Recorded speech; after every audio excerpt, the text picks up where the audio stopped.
Owen Jones has done a piece today about Suella Braverman's rant yesterday, where he's described it as a BMP style rant. I suggested elusively that it might, or elusively, that it might have something to do with a rally. We both stopped short of referencing the 1930s. But that's not because I suspect. We both think that is exactly what it is, replete with the deporting of any naysayers who've already been targeted before the speech began. So he talked about the far right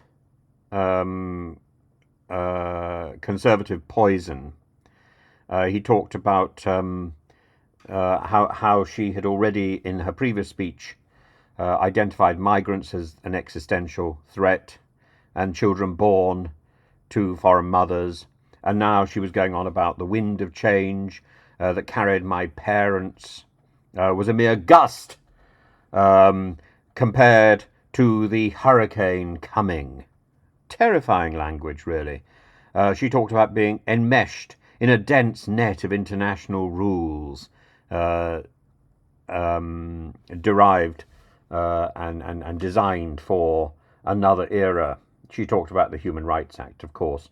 But what she failed to do, and what Owen Jones pointed out, was British lawyers played a pivotal role in defining the Human Rights Act.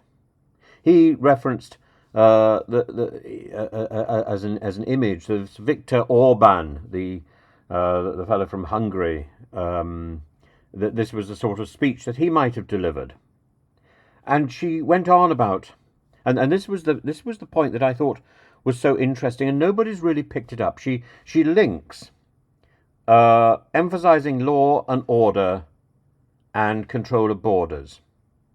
And she looks at those people who don't approve of law and order and borders as people who are querying the right thing, the traditions. They are fighting against law and order. And yet, it's contradictory, because in order to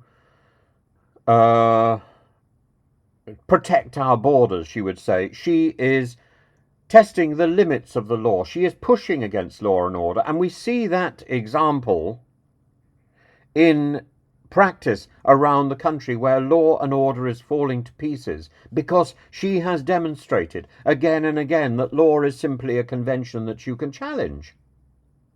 Law is not set in steel. Law is not something that you do not defy, because she herself is defying it.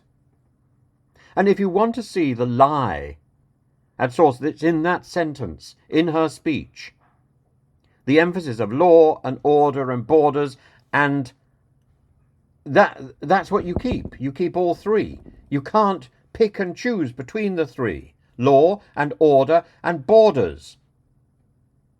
And yet she is inspiring this perversion of order in her speech, this uprising, this rant, this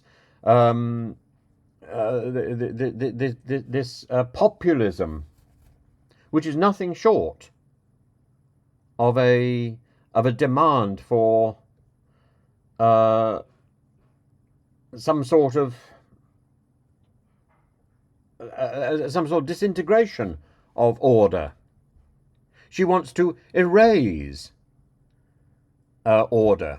She wants to defy law to protect our borders, but she can't even do that, because she's already, what she doesn't tell us is that she's already paid out contracts. She's already designed contracts with hotel firms for 2 years or more to look after the huge number of migrants who are not being processed. They could easily be processed. They could easily be contributing to our society, paying taxes, and developing language, developing values that cohere with ours.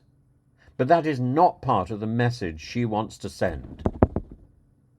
So be in no doubt at all, Suella Braverman is a vicious individual. I use the term in the meaning of the term that Aristotle gave us. Vicious is somebody who is dedicated to vice, to the erasure of order, to the questioning of law, to the pushing back of borders. She doesn't respect our borders. She's destroying our borders. She doesn't respect our law. She is destroying our law. She doesn't want order. She wants chaos on her terms. And that, I think, is an extremely dangerous development in our society.